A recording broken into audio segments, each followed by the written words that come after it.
Vande Mataram, dear students. Today we will start the first part of 11th chapter of English grammar subject of standard 4th. And the first part of 11th chapter is about conjunctions. तो बच्चों अपने इस video में क्या देखेंगे? 11th chapter का first part, और 11th chapter का नाम क्या है? कंजक्शन. ओके, इस चैप्टर में अपने क्या क्या कवर करेंगे? The function of conjunctions, the क्या है? यूज ऑफ एंड और बट, द यूज ऑफ और बिकॉज. तो ये सारी चीजें अपने कवर करेंगे. तो बच्चों, कंजक्शन यानी क्या होता है? What is conjunction? A conjunction is a word used for joining words, phrases or sentences. तो conjunction यानी क्या होता है? कि वो शब्द जो दो या दो से ज्यादा वर्ड्स या फ्रेजेस या सेंटेंसेस उसको ज्वाइन करे, उसे कंजक्शन कहते हैं. जैसे कि फ्रूट्स एंड वेजिटेबल्स, दो वर्ड्स को ज्वाइन किया, at home and at school, ये दो फ्रेजेस हो गए, उसको ज्वाइन किया. यहाँ पे इसने I bought apples and he bought bananas, तो ये एक सेंटेंस हो गया, ये एक सेंटेंस हो गया, इसको इसने ज्वाइन किया.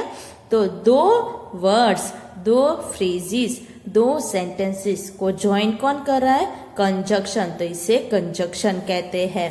Okay, there are many conjunctions but here we shall deal with only 4 of them.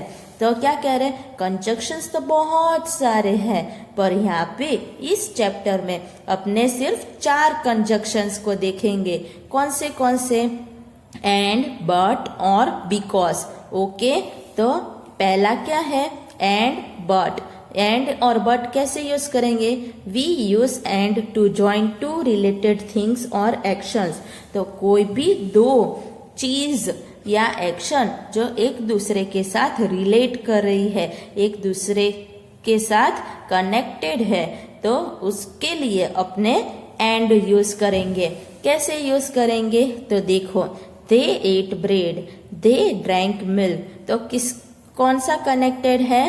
दे. ये दोनों कनेक्टेड है, ये रिलेट कर रहे हैं एक दूसरे के साथ, एक जैसे ही है. तो यहाँ पे अपने एंड यूज करेंगे. They ate bread and drank milk.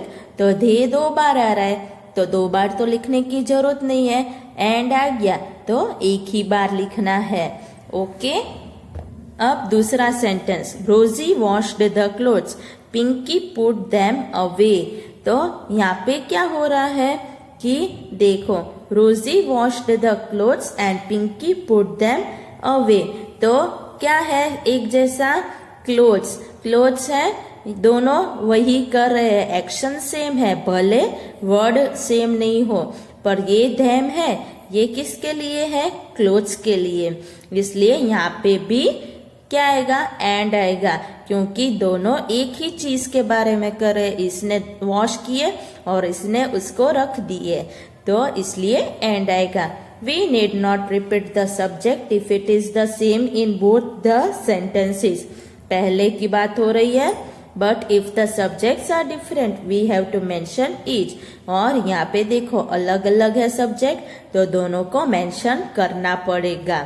अगर सेम हो तो मेंशन नहीं करना है, अलग हो तो मेंशन करना पड़ेगा. ओके, अब किसकी बात हो रही है? नेक्स्ट पेज पे बट की.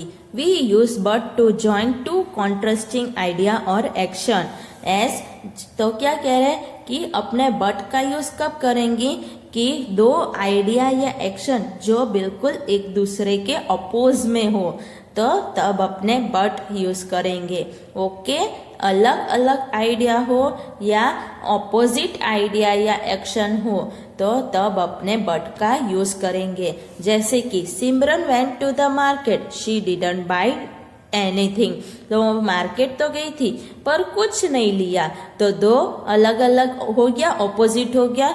मार्केट क्यों जाते हैं लोग? लेने के लिए, पर उसने तो लिया ही नहीं, तो यहाँ पे बट यूज करेंगे. Simran went to the market but didn't buy anything.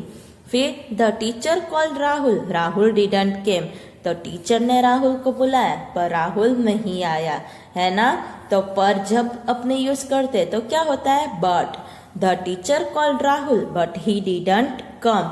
तो जब दो चीजें अलग अलग हो रही है, अपोज में हो रही है, तो अपने क्या यूज करेंगे, बट। ओके, और दो सेम रिलेटेड चीज हो तो क्या यूज करेंगे, एंड। अब नेक्स्ट क्या है, test yourself, join each pair of sentences using and. तो क्या कह रहे, नीचे जो सेंटेंस दिए हैं आपको वहां पे एंड लगा के दोनों सेंटेंसेस को ज्वाइन करने हैं। कैसे लिखोगे, the teacher taught Ramya, the teacher taught Rahul. तो यहाँ पे द टीचर है वो सेम है तो उसको नहीं लिखना है, the teacher taught Ramya and Rahul. Okay, अलग अलग हो तो लिखना है, सेम सब्जेक्ट हो तो एक ही बार लिखना है, दोबारा नहीं लिखना है। अब नेक्स्ट दूसरा, Palak can read English, Palak can write English. Palak can read and write English. Kusha is young, Kusha is beautiful, Kusha is young and beautiful. Rinki is intelligent, Rinki is hardworking, Rinki is intelligent and hardworking. ये जो arrow किया है वो सारे answers है। Fifth, Jim worked hard, Jim passed, Jim worked hard and passed.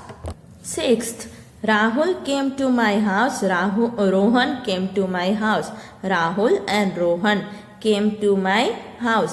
तो देखो यहाँ पे सब्जेक्ट अलग है ना, पर दोनों के पीछे के सेंटेंस सेम है, तो इन दोनों के साथ अपने एंड लगाया और बाकी एक ही बार लिखा है। The carpenter makes tables, he makes chairs, the carpenter makes tables and chairs. अब देखो नेक्स्ट पेज पे क्या है, question 2, join each pair of sentences using and.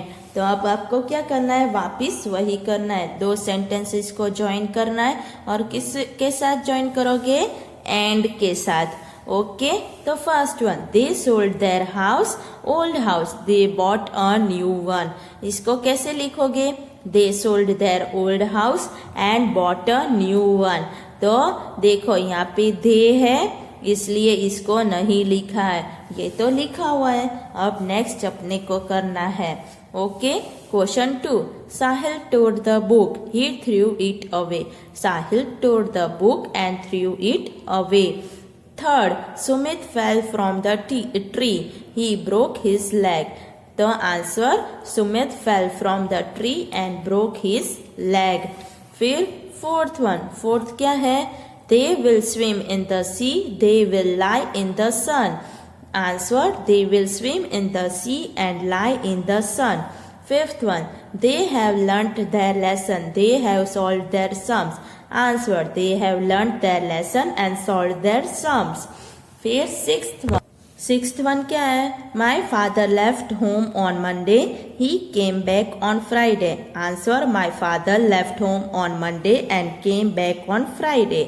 Seventh, Vipul began work at 8 a.m. He finished at 5:30 p.m. Answer, Vipul began work at 8 a.m. and finished at 5:30 p.m. फिर eighth one, the books are on the shelf, the CDs are in the drawer. Answer, the books are on the shelf and the CDs are in the drawer. Ninth, Tini is watching TV, Bini is making tea for her. Answer, Tini is watching TV and Bini is making tea for her. तो ये समझ में आ गया। आप सबको क्या करना है, इस चैप्टर को यहाँ तक पढ़ना है और एक्सरसाइजेस को एक्स्ट्रा रफ नोटबुक में लिखना है और वो भी समझ कर लिखना है। आगे का चैप्टर को अपने नेक्स्ट वीडियो में कंटिन्यू करेंगे। ओके, वंदे मातरम।